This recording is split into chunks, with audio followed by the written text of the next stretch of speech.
Hey, it's a beautiful day. I'm sorry.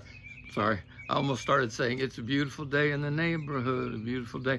Linda and I just watched that movie the other night on TV. Very good movie, by the way. Little side recommendation there. Uh, it's kind of about the story of Mr. Rogers, but it's more about the impact that his worldview had on a journalist whose life had fallen apart. Well, okay, no movie reviews for this. You know, times are tough. There's no doubt about it. People are applying for unemployment at unheard of numbers since the Great Depression. The government is trying to act, and there's a lot of good things that are happening, and people are reaching out to help one another. We had a young lady contact us the other day and say, "Hey, listen, I'm coming out to make a grocery run for my mom and my grandmother, and I know you guys are staying locked up there at the house, and I'd be more than happy to get groceries for you if you want to make a list." People are doing this all over. Churches are meeting online. I think this is fantastic. Some of you may have seen my post that if we make our number one church activity to be one-to-one discipleship, then times like this really won't have that much effect on us, because we can make disciples if we already have the relationships and the material. Plug for Rock Solid Discipleship Workbook there. But we can make disciples on the telephone, FaceTime, Facebook, Zoom, Skype, and on the technology goes. So we can be doing that.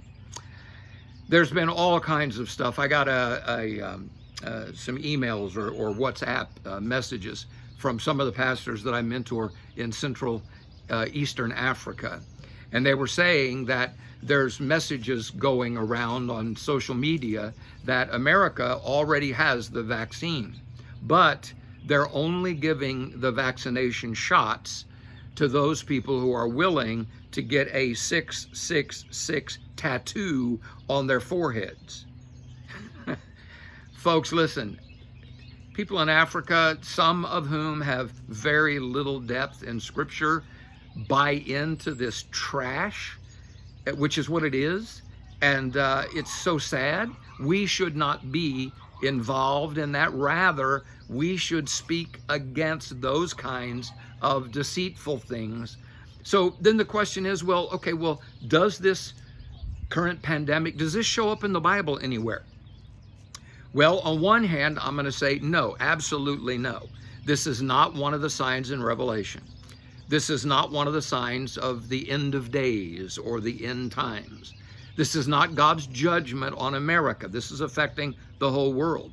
And it's certainly not God's judgment on the whole world. Jesus already took all of that. There will be a day of judgment to those who do not receive the gift that Jesus took for us.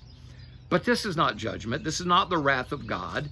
If anything in the scripture, this is from the book of Romans, where Paul said that from the fall to this very present day, all of creation is decaying.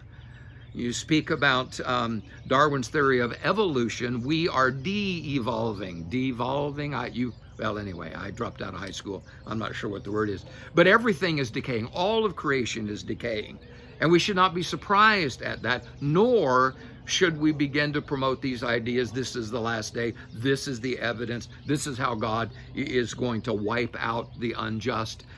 Sadly, some of the dumbest things get said during times like this, and they just do not apply. They simply do not apply. We're ignorant of history. The Spanish flu in 1918, right at the end of World War I, killed as many as 100 million people. During Martin Luther's day was the bubonic plague that wiped out a huge percentage of the people living in Europe, actually around the world. The Black Death during the Middle Ages. These things have always been with us since the fall. They've always been with us. And they rise and they ebb and they flow. They do all of those things. So what do we do then in the midst of this? Well, interestingly enough, at least I think it's interesting, I think there is something that in the scripture directly speaks to this. Remember that when Peter and Paul were writing, they were writing to people who were in the Roman Empire, who were suffering horrifically under Nero, who was the Caesar during those years. And as a result of that, Christians were seeing their families slaughtered. The book of Hebrews talks about the fact that they joyfully responded when their property was confiscated and taken away from them. Their businesses were taken away. Those who claimed Caesar was Lord wouldn't hire them. They couldn't get jobs, and so they had to help each other out. This is the situation that Paul and Peter, James, John, they were writing in during that time. So Peter is writing about the fiery trials, the literally fiery trials, people being burned at the stake and burned as lamps in the courtyards. Literally, this was happening.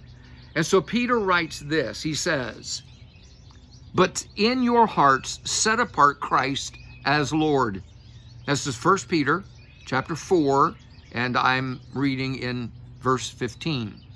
"But in your hearts," right before that he says, "do not fear what they fear, do not be frightened," quoting from the Old Testament. "But in your hearts set apart Christ as Lord." Now here is where the coronavirus is in the Bible. You ready? Here it is. "Always be prepared to give an answer to everyone who asks you to give the reason for the hope that you have." Now, is this speaking literally about the coronavirus? No, but it is speaking about any kind of current crisis that shakes the world, shakes our lives individually, shakes the economy of the world. We are certainly in that right now. But you and I, we have a hope that goes beyond this world. Even if we do lose our jobs, and I know many of you already have.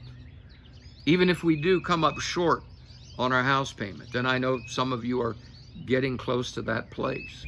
I appreciate the government stepping in and using our money. By the way, it is our money. The government has no money except what we pay in taxes, so it is our money.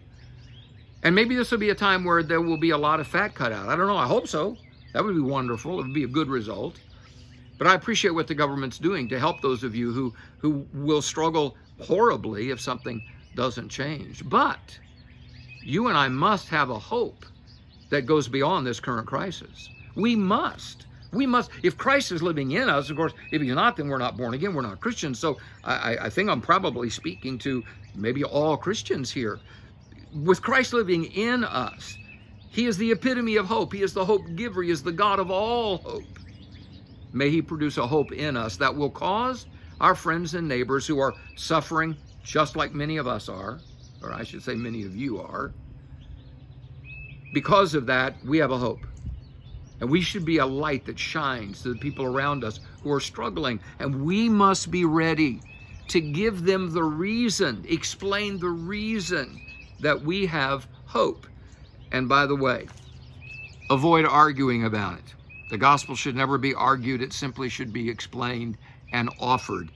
Peter winds up by saying, "And do this with gentleness and respect." Somebody doesn't believe what you believe, have gentleness and respect for them. Share the gospel, share Jesus, share your belief that he is the only way, and all we need is one way, just the right way. But do it with gentleness and respect, and give them the hope, both in this present moment, that this is just a temporary situation, more importantly, in the eternal issue, that the hope is that Christ is living in our hearts. He has paid the judgment of God for us, so that you and I are not only judgment free, but we can be children in his family.